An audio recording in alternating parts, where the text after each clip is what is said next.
Hi everyone, welcome to episode 3 of Second Act Actors, the series that celebrates people who made major life and career changes into acting. I'm Janet McMorty, and I was and still am a medical doctor who decided to simultaneously pursue acting. I'm so excited for my guest this week. This is also my first industry episode, so I wanted to do some episodes where I talk to people within the entertainment industry. There have been a lot of people who've been really helpful and encouraging to both myself and other second act actors along this crazy journey that we're on. So I wanted to talk to some of these people who've given us advice, encouragement, constructive criticism, support. So this is my first industry episode.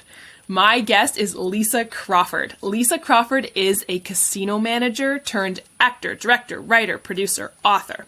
We talk about everything from chance meetings to transitions to her hit show, Pink is In. I hope you enjoy our conversation.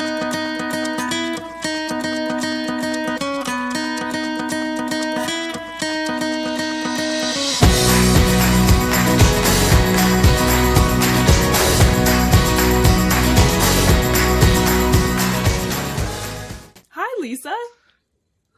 Hi, thank you for having me on your show. Oh, I'm so excited. I was thinking to myself, I'm a little nervous because you're the first person I've chatted to who we've never actually met before, even virtually. Okay.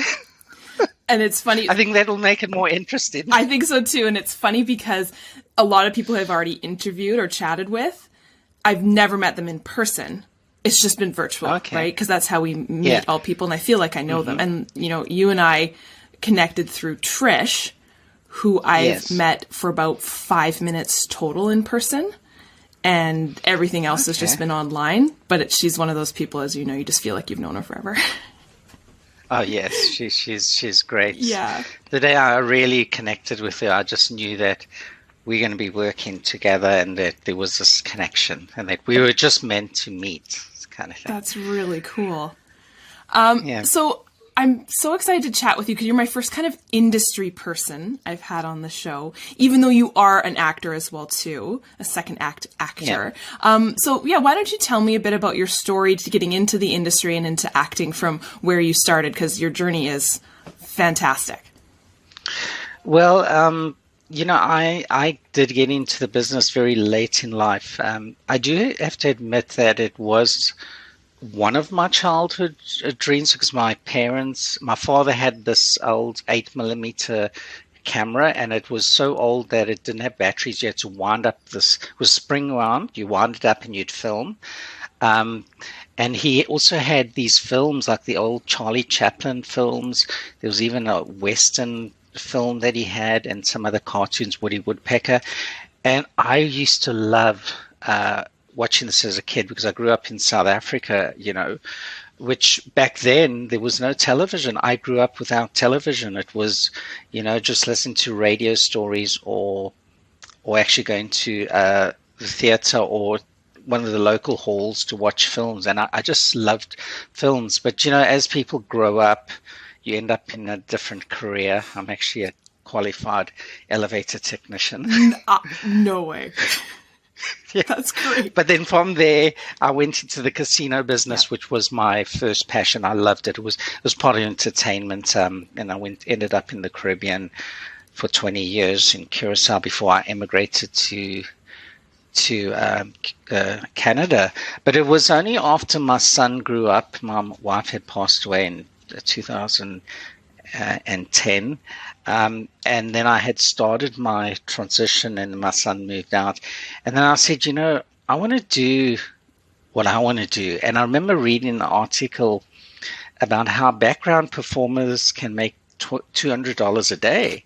So I thought, I'm going to try this. So, I did three of them in 2016. And I was on a set called Ken. It was one of James Franco films. And it was the first time it was shooting a casino scene where somebody gets arrested. And it was the first time just doing background that you had to do reactions and be shocked at the scene. And I had so much fun doing that. And they had these, the directors were twins. I can't remember their names. And I was watching them instruct the actors. And I was looking and I said, I think I can do that, And I kept seeing this. I was living in Niagara Falls at that time, and I kept seeing this ad on Kijiji, acting lessons by a gentleman by the name of Livingston Beaumont. And I eventually called him up. It was in December, and he set up, my first lesson was the 17th of December. And I think it was one of the best things I did, because he really gave me a little insight into acting. And there were 3 stages he did. And I just started that, and I got my very first role the next month, actually, on a student film. It was called Captured, and it was just silent on camera, but it was a great experience. I really had fun doing that. And then after that, I got a few other roles, and then eventually earning my first actor credit on Umbrella Academy. Oh, wow.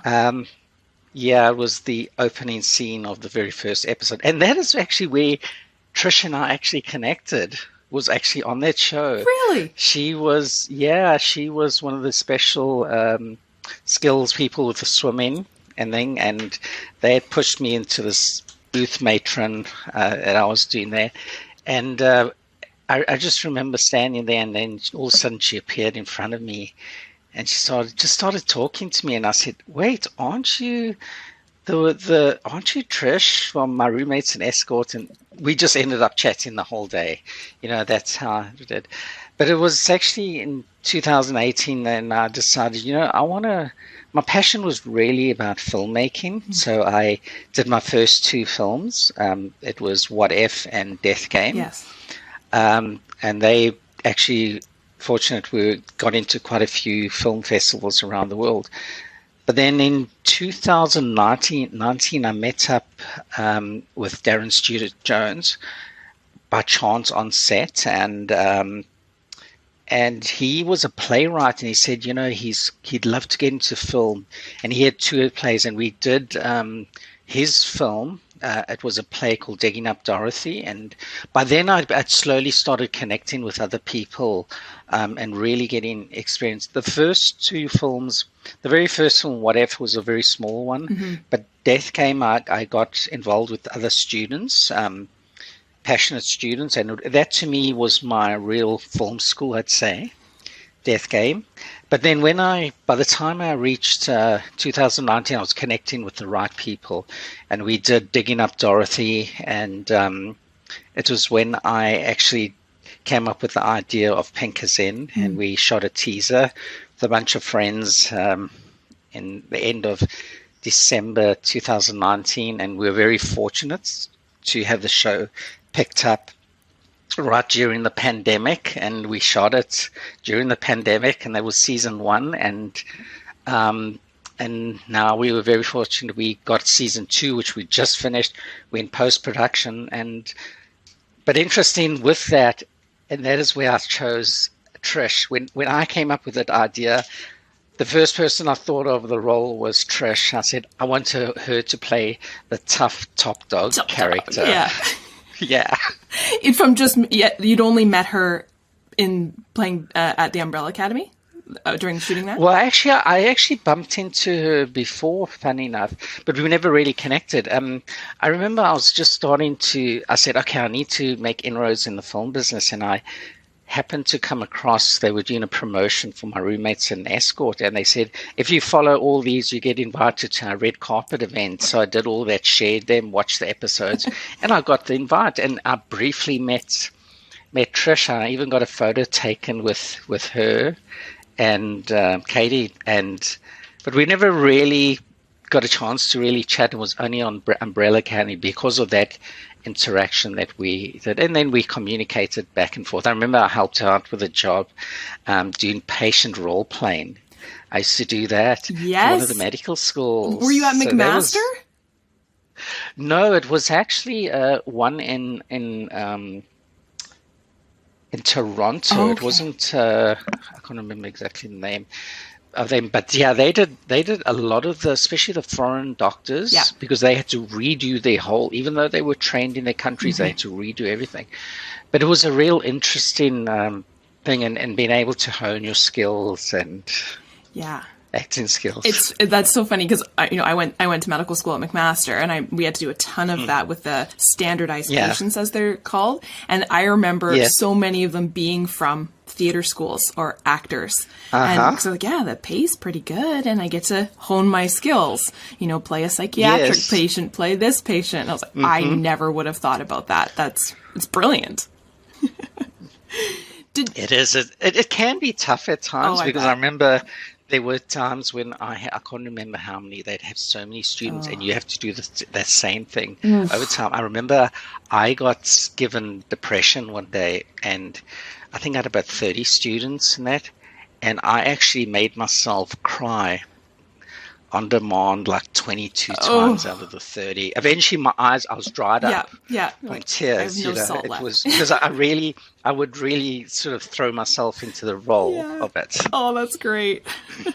Did you was there a time when you realized in your mind you would, I don't say rather be a director, because you're in Pink is In and as an actor? Yes, and I'm the producer and actor and the producer, Was there a time when you said, I really want to be the producer, be the director? Or has that always been kind of lingering there? Was there something that you saw? Well, I know you mentioned in Umbrella Academy, the director, but was there always kind of something, like, especially with your work in the casino, that kind of is similar to the work in the entertainment industry?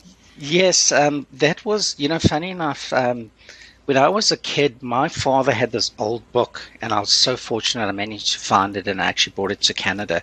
It was from the 1940s and was from one of the cigarette companies, and you had to collect these cards from the cigarette. And it was all about films, classic films and the Oscars and everything. And I used to love looking at the book, looking at all the stars, and I used to dream that one day I'm going to go to Hollywood and I'm going to become a filmmaker. And this was when I was maybe 10, 11 years old. And so I never thought I'd end up being in this business, but it's funny how just all of a sudden, I remember having a realization. I was actually doing background, which background for me was my film school as well. I learned, I used to pay attention on set and watch what's going on. And it was Designated Survivor. They booked me with my car in the scene. So I was sitting in this thing and watching them filming this whole scene on the street scene, and it just hit me that day, and I said, wow, I'm actually living my dream, my childhood dream. It was to go to Hollywood, but I'm in Hollywood North, and in the film business, and I'm watching this action. I thought, wow, it was a realization that, wow, a childhood dream is actually coming to fruition, so it was a pretty cool moments. But so in the background there was always my desire to actually produce and create films. But I was surprised that I actually became an actress, because it was something I never even thought of doing. It was just that one day being on set and just being inspired by it. But a funny thing, being transgender, when I had my first principal agent, and she was interviewing me, and she says, so what acting experience do you have? So I said to her, well, for most of my life, I had to act the role of a male. So that was acting. That is enough theater school for anyone, right? Oh, my goodness. Yeah. She must have got a kick out of that. That's great. Yes.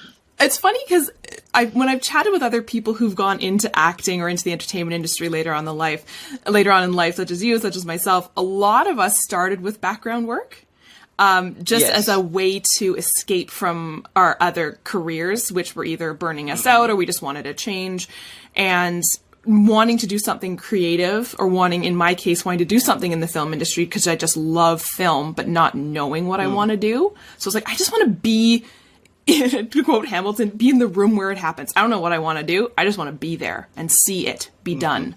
And then hopefully I'll get guidance from there. But it's incredible how many people have gone through the background route and decided, ooh, I want to direct.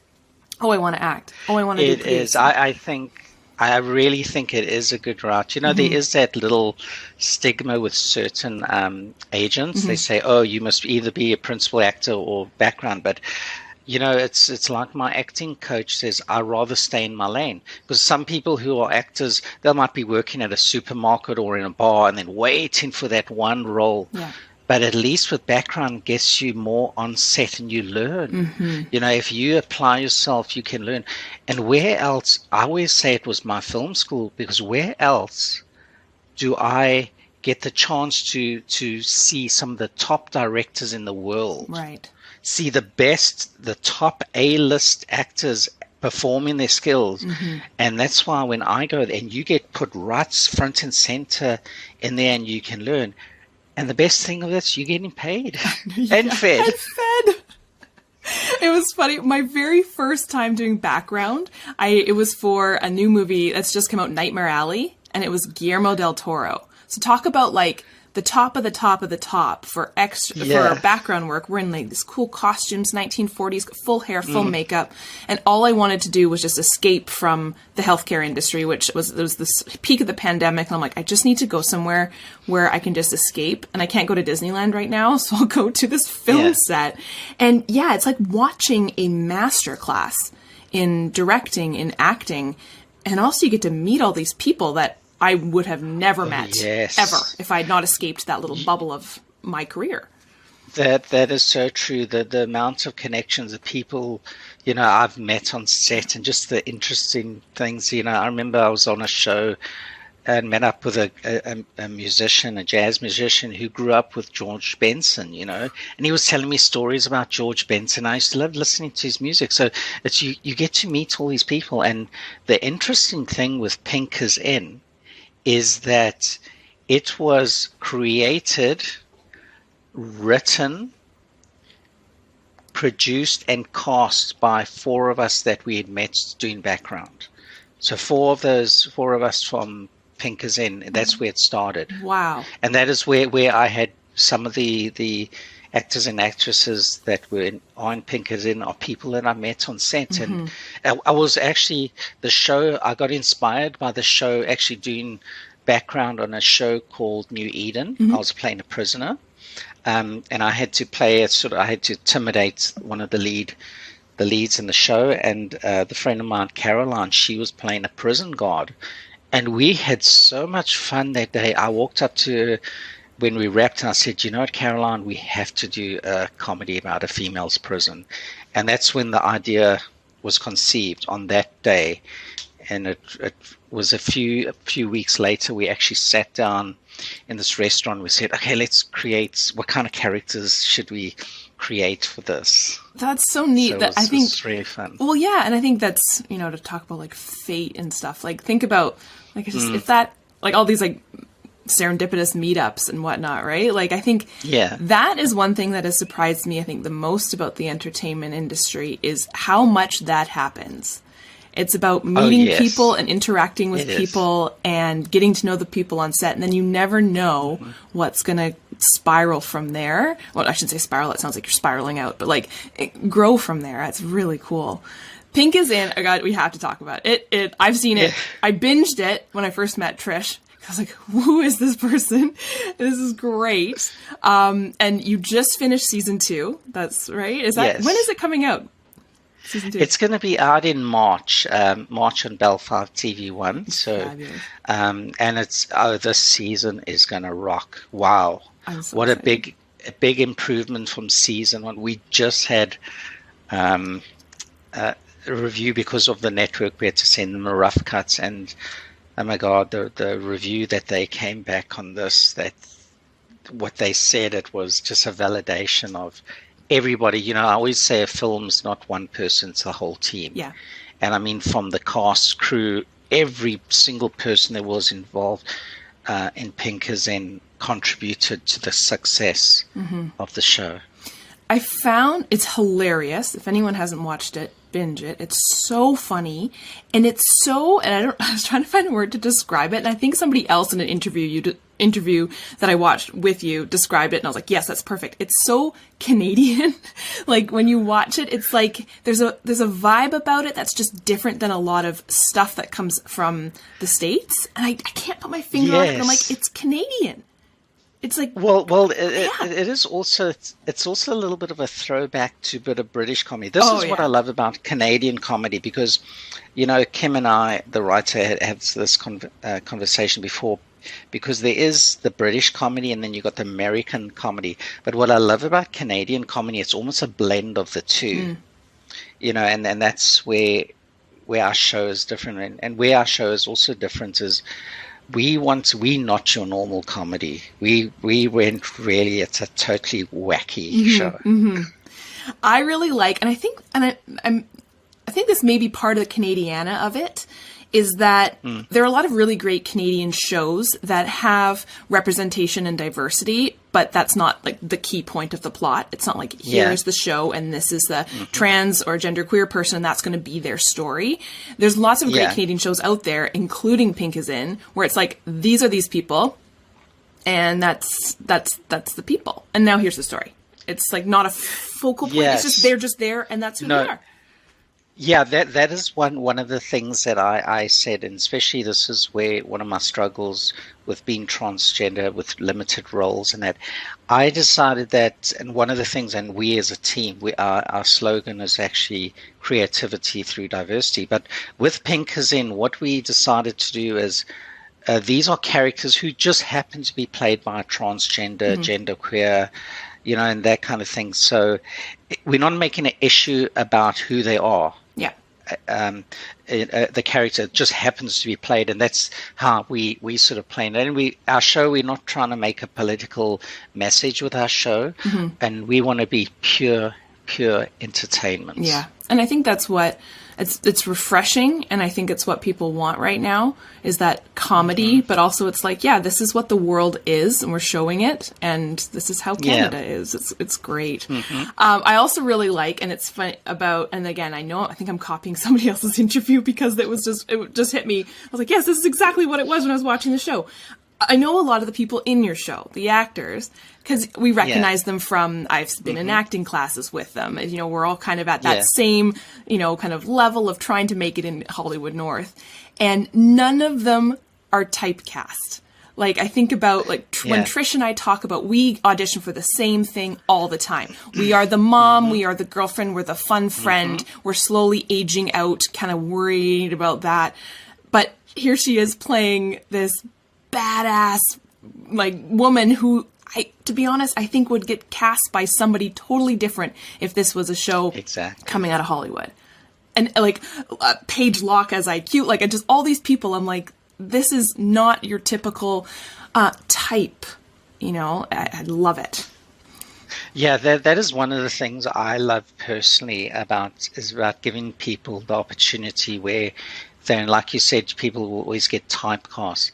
And I love to give somebody an opportunity where they generally won't be given that opportunity. And that is what I love to do. That and sometimes I was just having a conversation with our writer about this yesterday where I said some of it does come from my casino experience because as a producer and being a manager, I used to manage 5 casino slots operations. But what I do find I have the ability is to see somebody's talent and where other people won't give them the chance.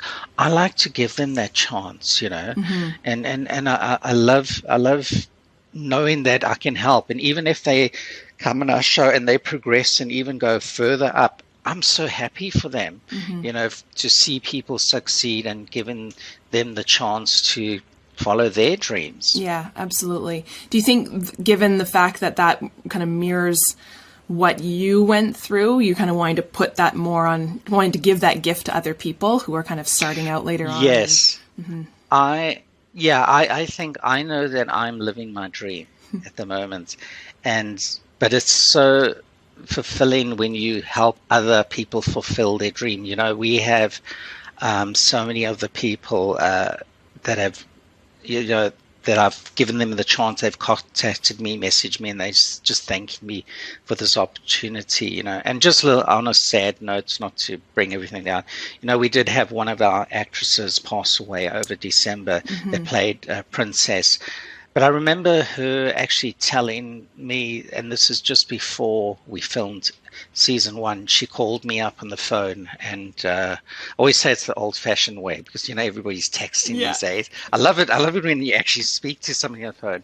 And I remember Cheryl just saying to me how much this opportunity meant to her to play a principal role on a television show, and even we introduced a really great actress, Alexa.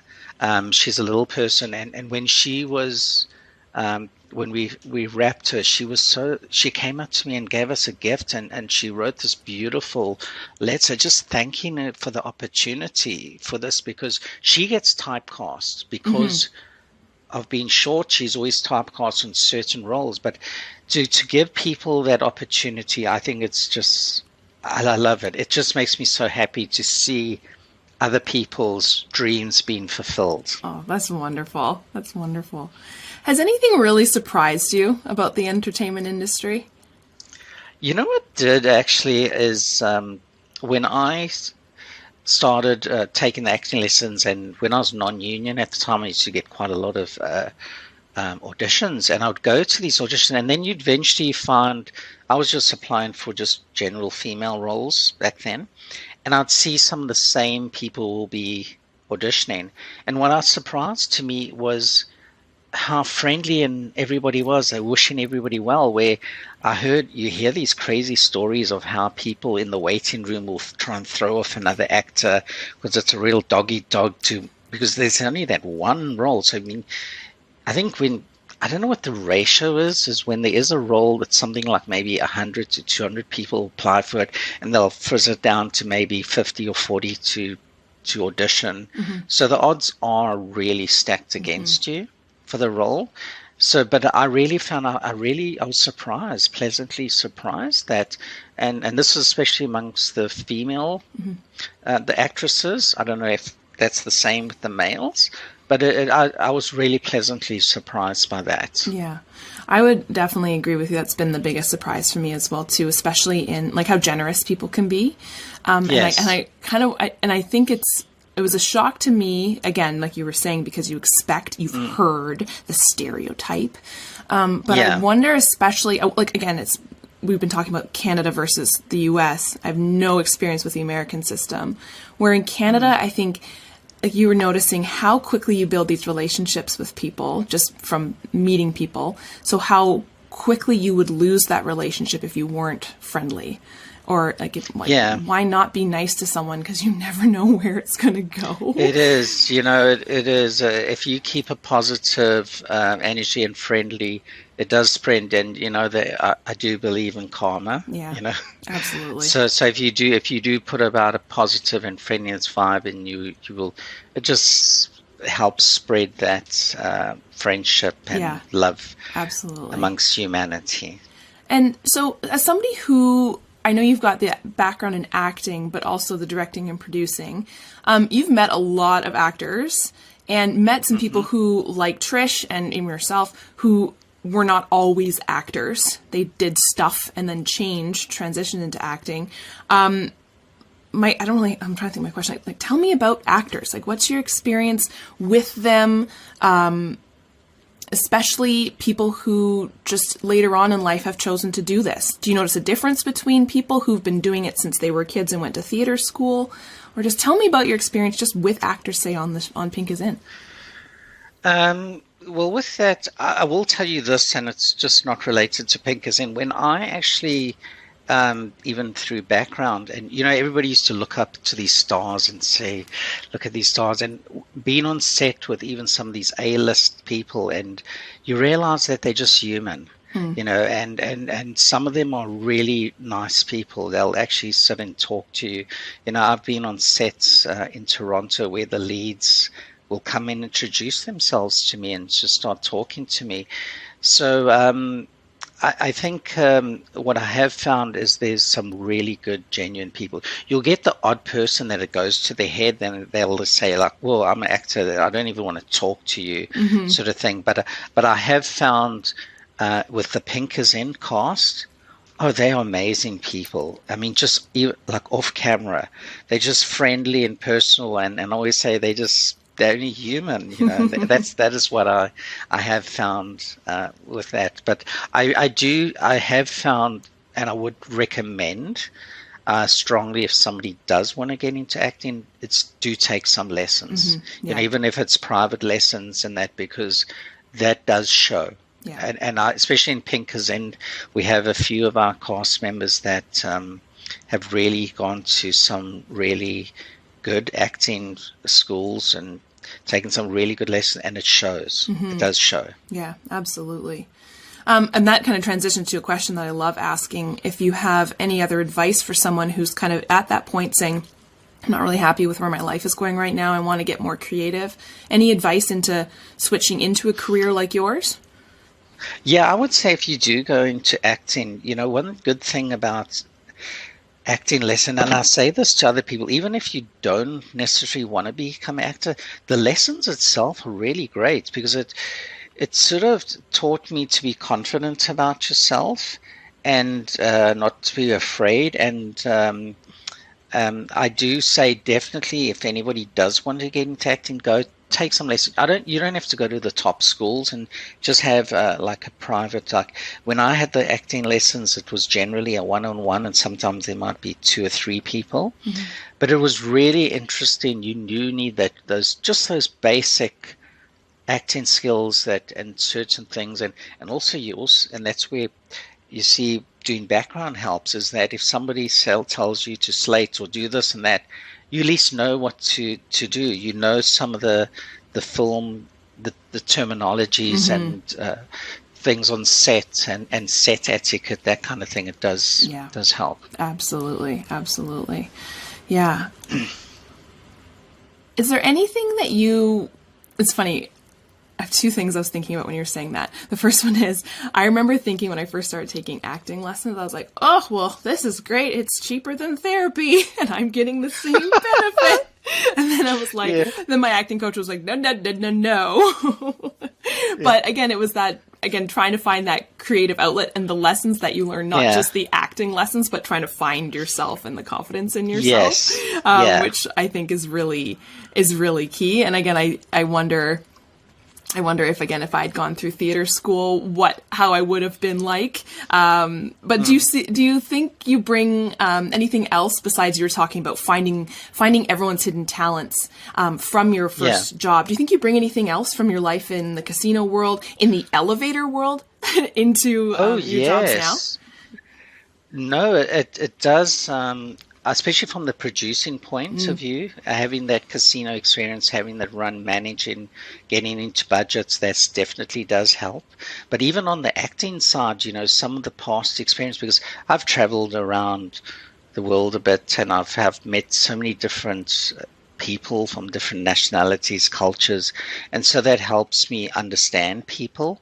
There is things in the past that you do, and one of the things they do say, one of the most important things I learned about acting is that if you have to do a crying scene, you don't pretend to be crying, or if you have to be happy, you don't pretend to be happy. You have to feel it. And sometimes you can tap into experiences of the past to sort of put you into that sort of frame of mind, and to become that character. Yeah, and I think that's something I remember what my first acting teacher saying, who was the first person to say to me, wow, that's great you're doing what you're doing, like simultaneously having the career and doing acting, as opposed to I'd had people say, oh, well, you didn't go to theater school. Good luck. You're behind everyone else.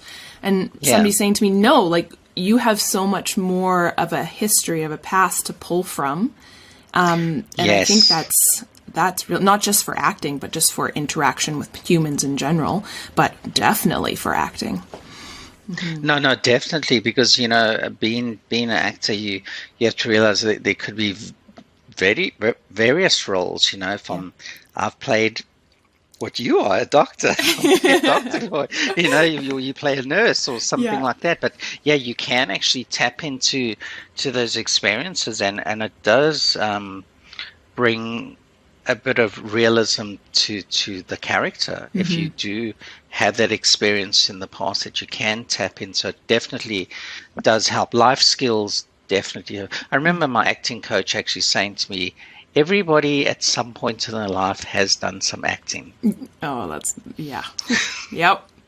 Yep.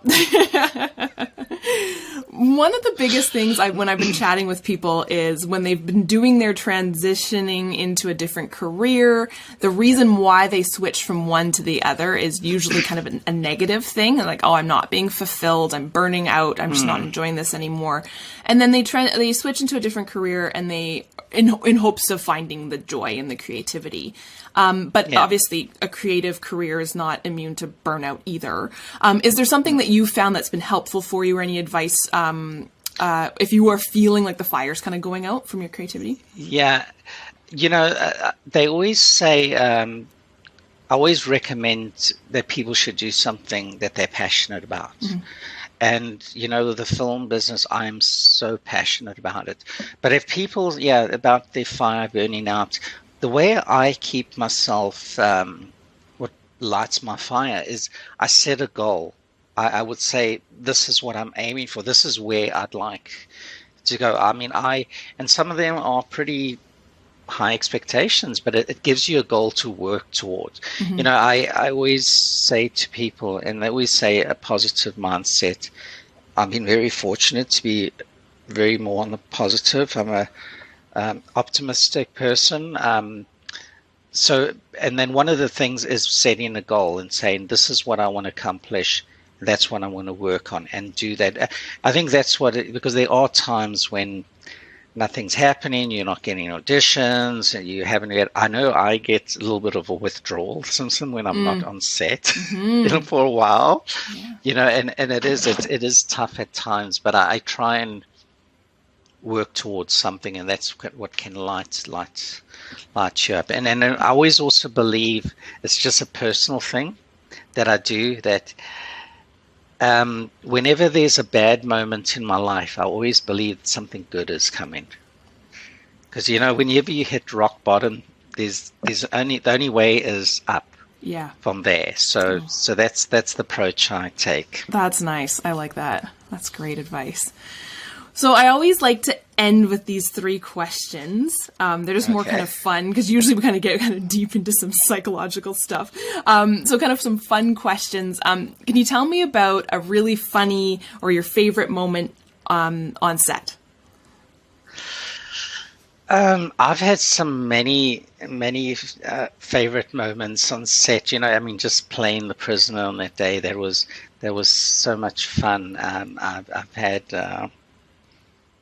There's some crazy story, and it's not on set, but I suppose it does relate to acting, maybe. That happened to me. It was when I came to Canada, after the casino business, I went in the vending business, and I just started my transition when I started with the vending. So I was at a moment where I had to switch between male and female roles, And I just had these machines that were arriving at my storage. So I get a call from the storage guy and say, oh, your machines are there. But he's only met me as my male self. And I'm as a female. So I'm thinking, okay, how do I handle this? So I said, I'll tell you what, I'm sending my sister down there to handle the problem. So I go there and take her. And he's saying, calling my other name, says, oh, why don't you speak to your brother? Maybe he can. He says, no, I'll take care of this. And I did that. I'm thinking, oh, I hope he doesn't call, because I've got my phone in my pocket. So anyway, I sort out the problem, and I go back home. So I call up the guy, and I said, or he called me, I can't remember who called. So now he's telling me, he thinks he's speaking to now the male, my brother, and he's telling me all what transpired. I said, yes. And I knew exactly what went on because I was there. So it was a little bit of an acting experience I had to pull off. That sounds like a movie. That sounds like an idea for a film. It's like that comedy of, if the cell phone went off, like that's pure comedy, right? Oh my gosh, that's amazing. That's great. And he had no idea. I love that. That's fantastic. What would you say, how would you think your parents, loved ones, or guardians, how do you think they would describe what you do for a living? I think, I know they be very proud of me. I was very fortunate. I got to see my parents before they both passed away. They were still in South Africa, and they finally got to meet me as Lisa for the very first time in their life. And but it was very interesting when I was. We were filming in a place called Cedars, the campground, and I met up with a guy, a stranger, and then he said to me, he said, you know, by the way, I'm psychic. Your mom was here, and she's so proud of you. And I was like, whoa, surprised. And I was with friends, and he signaled at me, and I was the only one that had whose mother was not alive, and then I realized it was actually my mom's anniversary of her death that very same day. So I'm pretty sure that they are proud of me, you know, and especially with my father, with the camera. And funny enough, today I just got a message from my sister in South Africa. They found my dad's old camera and they're shipping it to me. And this is something I really want, because this is what started my passion, and to get that old real camera, this is going to be such a good piece of memorabilia. It's like to keep. Like a totem, or like absolutely. Oh, that's going to be so nice to just like touch it, right? Like, yes, that's so great. Is there anything right now, does not have to be related to the entertainment industry, acting, or anything, like anything right now in this moment that you're like, oh, I'm so excited about it? I have to say that January is exciting time because it's always waiting for news, and because we were fortunate, we're waiting because we've had put in some nominations for Pinkers in, even with the Canadian Screen Awards, with ACTRA Awards. So we're waiting to hear on that. So that's sort of exciting for us. We're also waiting. We're putting in for funding as well. We're waiting for that. Yeah. You know, I'm really hoping to do a feature film, and I'd really love to do a feature film in 2022. So that's kind of exciting, and what I'm looking forward to.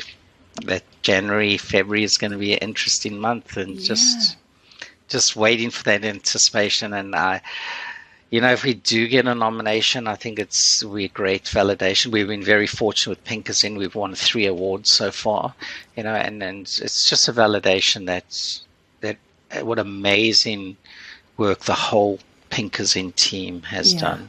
Yeah, it's such a fantastic show. I'm so excited for season 2. Again, it's so funny. It's just pure escapism, but not, because it's so clever. Because it's funny, your escapism, but there's some very deep stuff that's talked about in the show. It's just fabulous. Yeah, it's great. Well, wait till you see season 2. I think we were very fortunate to get Patrick McKenna. He's from the Red Green Show. Oh yes.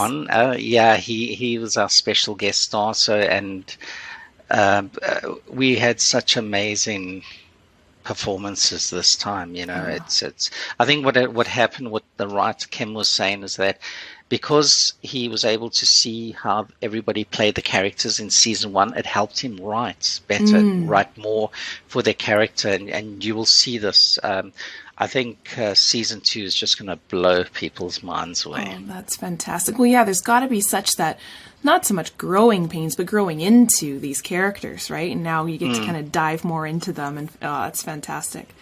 I'm so excited for it. Is there anything else you wanted to promote or chat about? Well, it's just really as you know, if everybody gets a chance to see season 2, that is something. As I said, we do have some feature films in the works. So it all comes down to funding and getting that. So there's a Christmas movie we have a heist comedy. Oh my gosh! I really have a good feeling about this heist comedy. So I'm hoping that we get it, and we're actually looking into filming that up in the Sioux. Fun. Yeah, so if everything goes well, up here now. Yeah, we'll be in the summertime probably when we film that. But this is going to be an amazing film, and I'm really hoping to attach some really good good leads to this show, and it'll be great to come up there and film with Trish and Rebecca up north. That's awesome. Again, more that connection with all the people that you met, just fate, right? Oh, that's fantastic.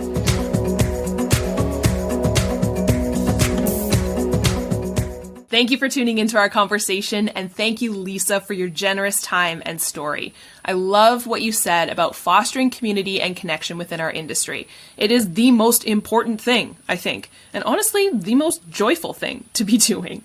On the next episode of Second Act Actors, I talk to an engineer turned tech guru about team sports, family obligations, and this kids show called Dexter's Lab. Remember that one?